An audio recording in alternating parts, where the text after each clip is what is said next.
Tem uma questão também que eu acho que seria importante a gente levantar, que é quando a criança ou adolescente faz a própria rede social, seja, né, TikTok, Instagram.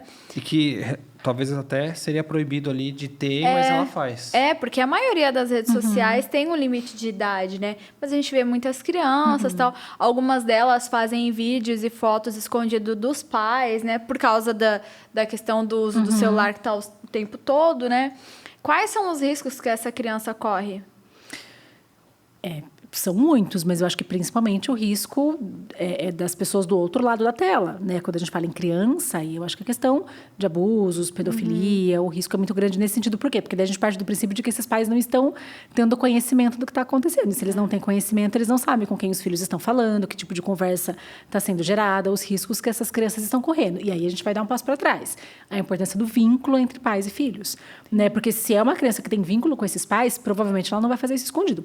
Pode ser que faça, pode, mas é menos provável, né? E aí, a questão da segurança também está aí.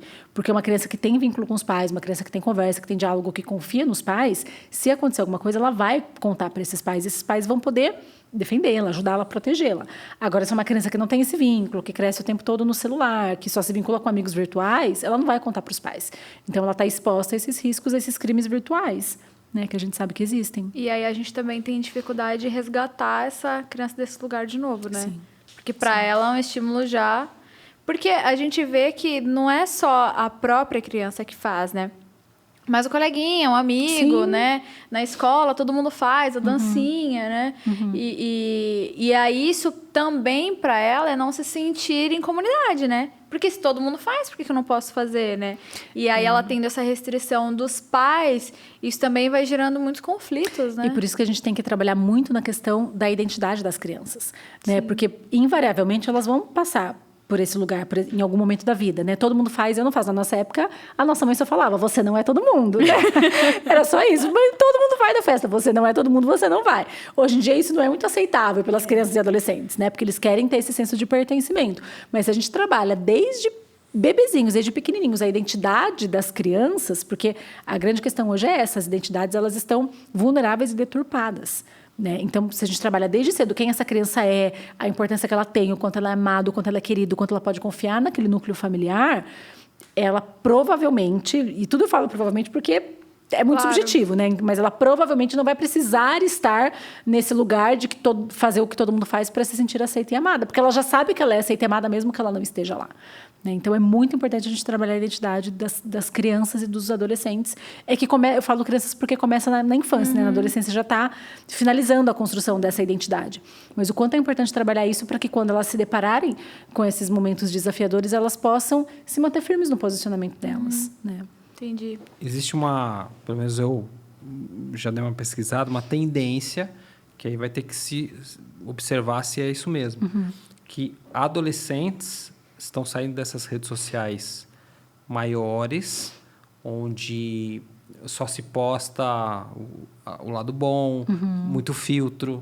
Então, não é a vida real, para redes sociais onde eu mostro a minha vida mais real, onde tem mais autenticidade, né? Sem filtros, sem transformações, só o que está acontecendo no momento, é a realidade. Isso, logicamente, vai trazer talvez um novo tempo, novos estudos e tal. Mas também a gente poderia considerar normal jovens, principalmente jovens e adolescentes que não querem ter rede social, não querem fazer parte do que todo mundo está vivendo. Isso seria normal num tempo como hoje?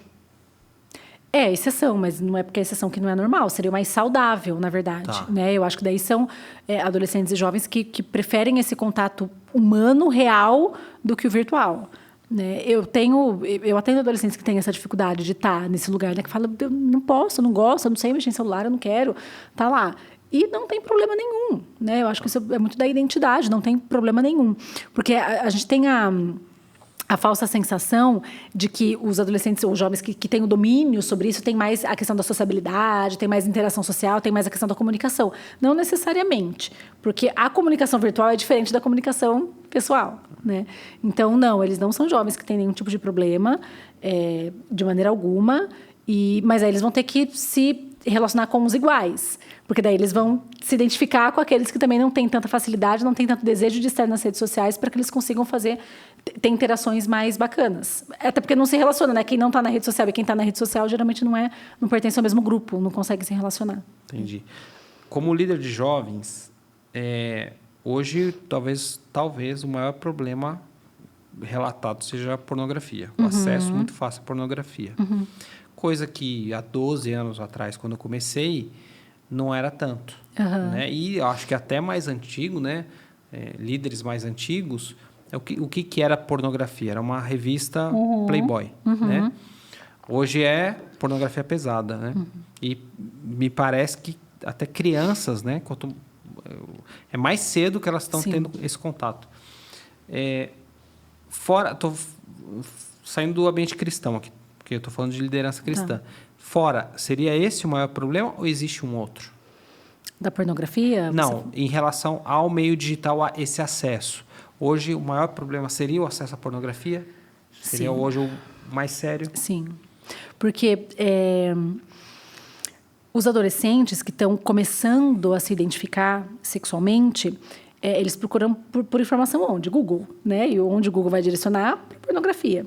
Então, eu percebo que sim, né? Eu percebo que a maior parte dos pais me relatam isso, dos pais dos adolescentes que eu atendo, né? A questão da pornografia, a questão...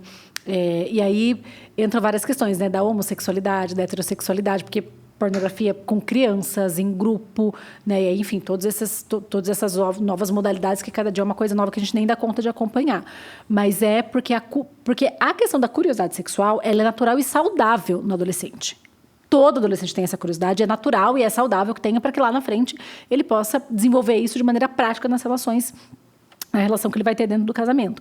Mas a questão é que essa curiosidade está levando eles a buscarem em lugares que não são apropriados. Porque antes, quando a gente tinha curiosidade, a gente perguntava, conversava, né, com a amiga, né? Eu sei que com pai e mãe a gente tem mais vergonha de falar, mas com o líder, com um amigo mais velho, com o tio, né? A gente conversava.